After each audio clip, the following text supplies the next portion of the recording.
भी बताते हैं समम काय शिरोग्रीवम धारयन अचलम स्थिर।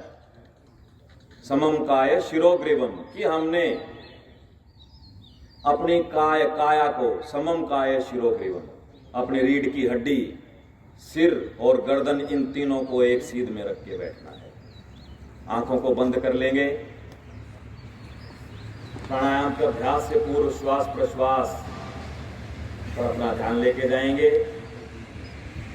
आप सभी जानते हैं प्राण और आयाम दो शब्द यहाँ पे हैं, यानी कि प्राण का विस्तार।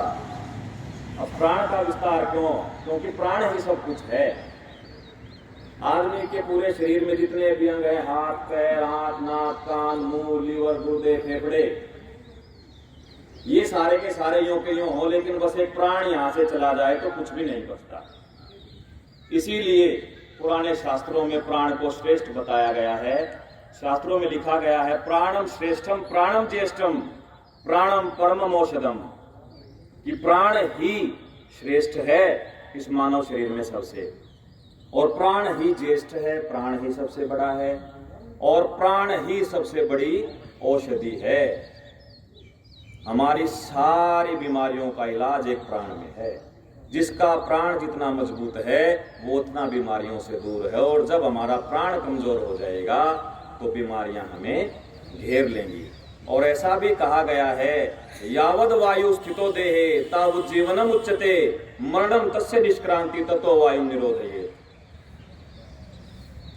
कि जब तक वायु हमारे शरीर में है तभी तक हमारे अंदर जीवन है। वायु अर्थात प्राण, और इस प्राण के शरीर से बाहर निकल जाने को ही हम मृत्यु का नाम दे देते हैं। तो इसलिए इस प्राण की साधना अत्यंत आवश्यक है।